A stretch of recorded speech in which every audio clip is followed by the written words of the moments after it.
Thank you, guys. It's great to be here again. Thank you, Rob, Nelly. I know all the effort that you put into this.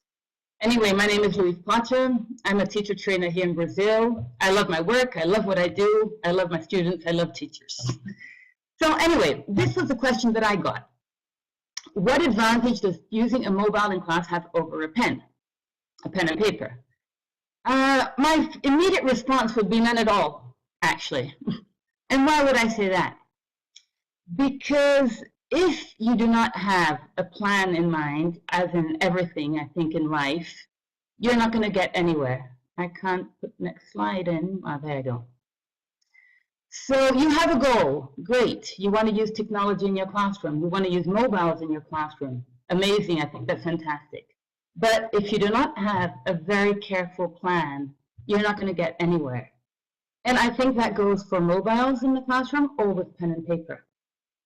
So I always say to the teachers that I train that all our work is done at home or at school when we're planning our classrooms. And in the classroom, we just have fun with our students. That's what should happen. If you're working and talking too much in the classroom, something's wrong, okay?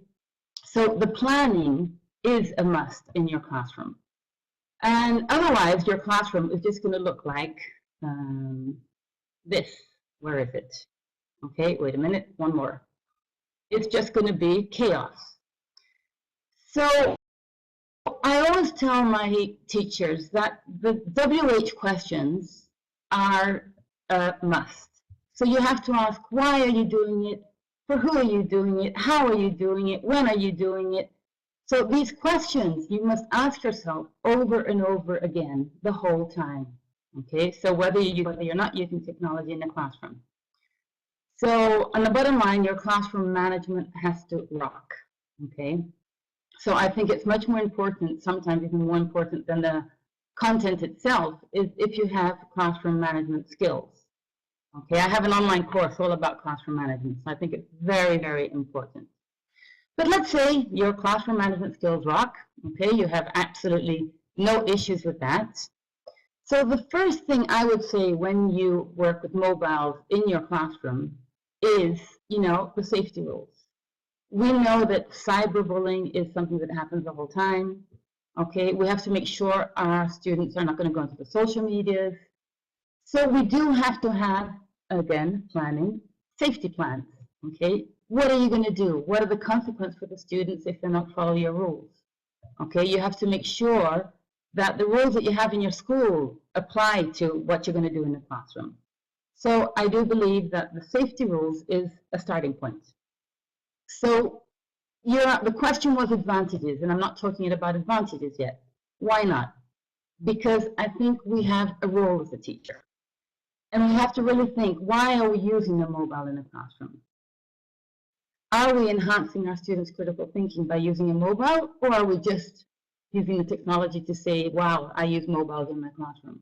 Okay. Are we making them active learners? Okay. Are we doing something collaborative with them? Are we enhancing their collaborative skills? Okay.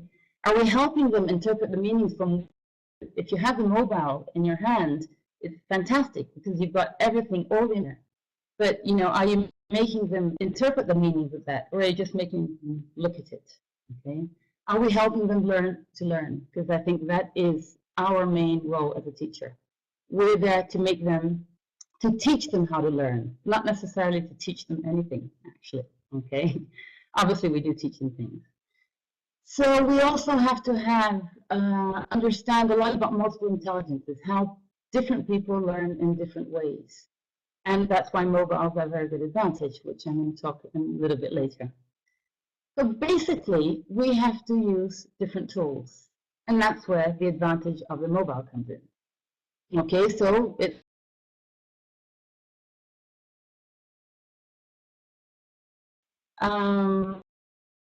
can be distractive. Yes, that's the problem.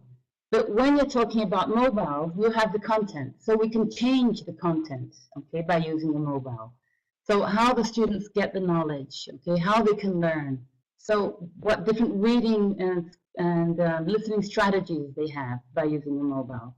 In the process, so they can do activities where using the mobile, okay, and sometimes they can be more engaged But again, you have to be very careful. The instructions you give to your students, okay? And again, the product. How are they going to apply the content that they learn by using the mobile? They can do many different things, and I suggest we always ask our students because they know many more apps than we do. So, ask them for help. That's, I think, being a teacher is being humble and being able to ask for help, and especially from our students. They do know much more than we do in this, in technology. They're always uploading new apps, some that I've never heard of. And so ask them, and they love it when they feel that they're being, used as instruction as well. So let's talk about the advantages. Mobiles are our students' reality. They have it on them the whole time. So yes, we should use it, but again, having a careful planning, knowing exactly what you're doing, okay? Quick access to information, especially when you're working with project-based learning, which I strongly suggest. I can't talk about that now because there's no time, but I strongly suggest everybody dives into, project-based learning because it's the way that we learn nowadays. It's hands-on, it's active learning, and that's where the students actually learn. And in the school where I work, we're really trying to put that into practice the whole time, and we're having fantastic results. And obviously, when we're talking with, project-based learning, we're talking about inquiry-based learning. So it's less teacher-centered, and that's what we have to do. We cannot be teacher-centered anymore. So when you're talking about using mobiles, students are being active, they're working, and not you, okay? So mobiles are just tools, okay? So let's say in the perfect setting, in the perfect world, the mobiles are just tools. Just as... Oh gosh, okay, I'm sorry about that, I don't know what happens. I refreshed, did everything. Anyway, so it makes basically learning more dynamic, okay? So yes, I do think you should use mobile, but yes, I do think you also should use, pen and paper. So we do have to interact with the old and the new, okay? So here I do think, we do have to use the technology, but this is very important too. Having the kids, having paint all over their fingers and their faces, and as Rob said at the beginning of our webinar, having fun, okay? So having fun isn't just using technology. They have to move around, and they do have to touch, and they do have to use other things in the classroom apart from technology. Okay, I think it is a fantastic tool, and we do have to use it, but we cannot forget about, skipping rope and, doing the old stuff that we used to do as kids. And if you make teenagers play in the classroom these old games that we used to play, you will see how they do have fun and they do love it. Okay. So basically, I think that the bottom line is, what are you doing to be a role model for your students?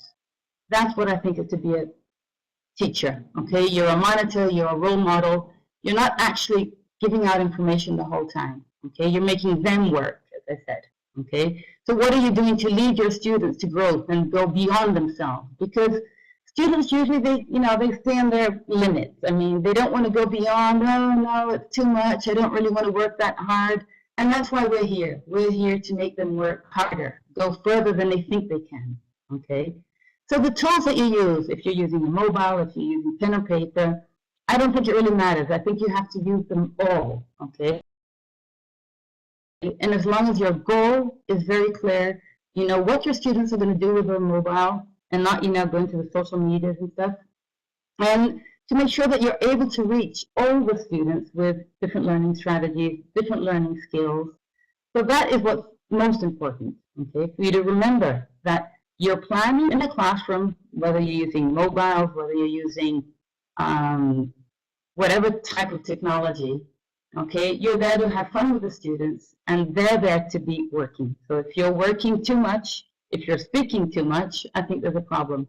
You have to rethink your planning of your classroom and think a little bit more of how you can make them active learners, okay? So yes, mobiles do have advantages, but it's not, they don't have, I think, more advantages over pen and paper. I think you have to work with both the whole time. So basically, that's what I have to say today, Rob. And I'm sorry about, I don't know what happened there. I refreshed, I did everything you told me to do before. I even planned with you yesterday. I did do the planning. I did do my job. You were perfect. It's